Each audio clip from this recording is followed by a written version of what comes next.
Buenos dias, señores and señoritas. This is the Daily Dose for May 5th, 2011, a combined venture with Mind Active in beautiful downtown Brentwood. Archives at the top. I did this and look what happens. See? This thing's got too large of a wingspan. We get rid of this thing. Daily Dose, a combined adventure with Mind Active in beautiful downtown Brentwood. Archives at the top of the page, and of course some great television features up there, and eye candy right along here. We have a good one for you today. At the end of today's piece, I'm going to address the people who doubt the entire death of Osama bin Laden in what will be a very serious moment. Okay, so that's going to be at the end of this piece, so stick around for that.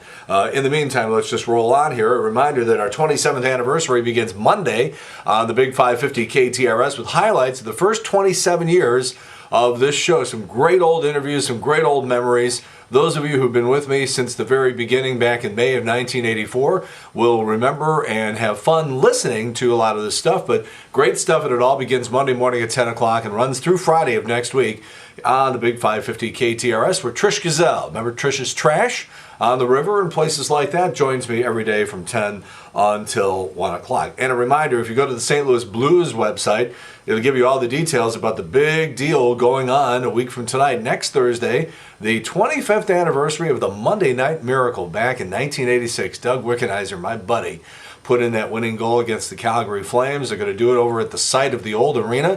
$50 a ticket. You're going to get all sorts of cool stuff with it. A lot of the old Blues players from those teams back in the middle 1980s are coming in for the event. It's going to be a great old time. They've asked me to MC. I'm going to do it again. That's a week from tonight, Thursday, May 12th, and the Monday Night Miracle. Everybody remembers where they were on that night back in 1986. All right, back to Cinco de Mayo. Sorry I took off the sombrero there. Well, that's a great sombrero, by the way. All right, here are 5 things that you probably didn't know about Cinco de Mayo. Let's start with number 1. It's not Mexican Independence Day. There's a lot of people under that mistaken impression. Mexican Independence Day, or Grito de Dolores, is celebrated on September 16th, and it commemorates the day in 1810 when a Catholic priest declared war on Spain. Number 2, Cinco de Mayo celebrates a victory over France. Anytime France loses at anything, that's something worth celebrating, by the way. It was in 1861, Mexico defaulted on loans from a bunch of countries in Europe, so France invaded the next year. French took the country over a year later, but Cinco de Mayo celebrates that very first battle. Number 3, Cinco de Mayo is more popular in the United States than it is in Mexico. It's not even a national holiday south of the border, and it only became popular in the United States back in the 1950s and 1960s, partly because of FDR's good neighbor policy on strengthening our ties with Latin America. I'll tell you a little story. When I got here in 1984, I got here in May, so the following year, 1985, I went to the radio station over at KSHE and I said, by the way, are we going to do any big deal with Cinco de Mayo? And they said, what's that?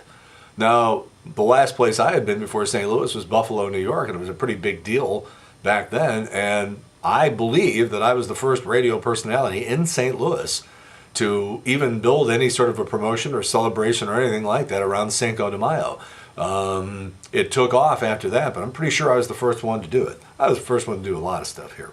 All right, number 4, Cinco de Mayo is popular in Malta, just below Italy. Cinco de Mayo is popular there because the people in Malta supposedly love Corona, the 5th most popular beer in the world. And number 5, Cinco de Mayo is celebrated in Chandler, Arizona, which is a suburb of Phoenix, by racing chihuahuas. And nobody even knows why, they just do it. So a couple of Cinco de Mayo fun facts for you here. All right, let's move on to other entertainment news. A Glee 3D concert movie is going to hit theaters in August. Now let's jump over to Katie Couric. All right. The continuing saga of the drama goes on. Now, the Hollywood Reporter, which is a big industry trade magazine out in Los Angeles, says that negotiations to remain at CBS to do a talk show are dead, and now she might be headed to ABC. Katie Couric apparently not interested in CNN, and NBC has dropped out of the running for her services. Britain's Sunday Times newspaper said, who's got all the money in the music industry on this little island of ours?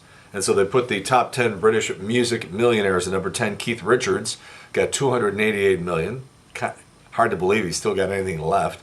Sting is at number 9. Jagger has 313 million. Elton John is in 7th place. Simon Cowell, 330 million. Paul McCartney, $816 million. Andrew Lloyd Webber, $1.12 billion. And music executive Clive Calder, he founded Jive Records. He's got a little over $2 billion. According to Vanity Fair, this is like the most bizarre story I've ever heard. According to Vanity Fair, Michael Jackson, Elizabeth Taylor, and Marlon Brando got into a car after the 9/11 attacks, and they were in New York, but they had to go out to the West Coast. So the three of them rented a car and drove cross country. But Michael and Elizabeth got frustrated because, according to the story, Brando kept making him stop at every Burger King and Kentucky Fried Chicken along the way. They made it as far as Ohio. I can't write stuff like this. All right.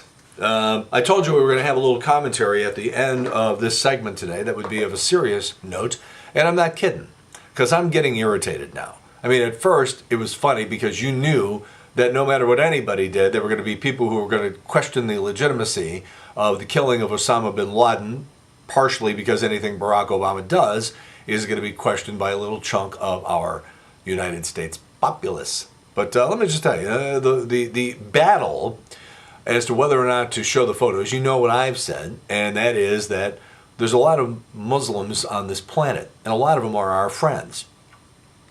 And if you don't properly dispose of the body within 24 hours, which is Muslim tradition, and I don't care what you say, by the way, you can dispute that too, I don't care.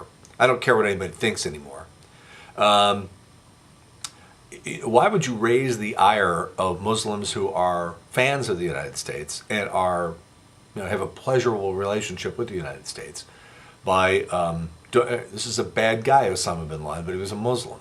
And even though a lot of Muslims were, disowning him because they did not believe that he was a, shall we say, role model for people of the Muslim faith. And of course now you got Sarah Palin tweeting in, and you got Lindsey Graham running off at the mouth. Elizabeth Hasselbeck on The View yesterday said that she had written a poem for children to understand the killing of Osama bin Laden. Here was the poem. Osama bin Laden was a very bad guy. He hurt many people, don't ask me why. We shot him in the head and now he's dead. Now close your eyes and go to bed. I hope she was kidding.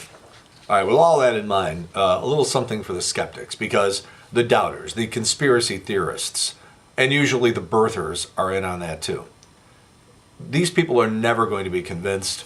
They're never going to be satisfied with any degree of proof or physical trace evidence that they would get on this. You could have brought them along on the mission and let one of them take the fatal shot at Osama bin Laden, and they would still come up with some sort of bizarre screwball theory as to why it wasn't really Osama bin Laden. The people who won't believe that we got him are the same people who didn't have any trouble believing Bush and Cheney and Rumsfeld and the rest of their gang when they said Iraq and Saddam Hussein had all these weapons of mass destruction. We know how that turned out. There are people who believe that the moon landing is fake. Marshall Falk is one of them. In the Playboy interview, he said it didn't happen. You got people running around all over this planet saying that Charlie Sheen is one of them, insisting that the Twin Towers couldn't have come down from two airplanes crashing into them. You got this football player the other day saying the same thing. You got people questioning the moon landing. That was in the 1960s. You got people who still believe that Elvis is alive. But try this. The next time you come face to face with one of these people, and most of them are just textbook Obama bashers, but the next time you come face to face with one of them, try this. A group of American soldiers, highly trained and tremendously talented, the kind of soldiers that traditionally hardline Republican, hardline conservatives just adore.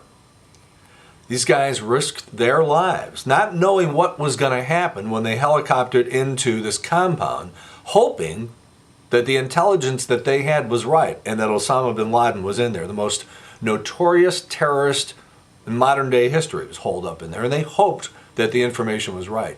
And they go helicoptering in, knowing that they're going to face fire when they go in there. And they did it anyhow. They went in, they accomplished their mission. These United States Navy SEALs did their job. They are patriots. You're calling these guys liars? JC's Eye Candy today, something for Cinco de Mayo. Make sure you make a stop at Taco Town. All right, that's it. JC's Daily Dose for Cinco de Mayo 2011, a combined venture with Mind Active in beautiful downtown Brentwood. In the meantime, we've beaten this one to death. Have a good one. See you later. Bye.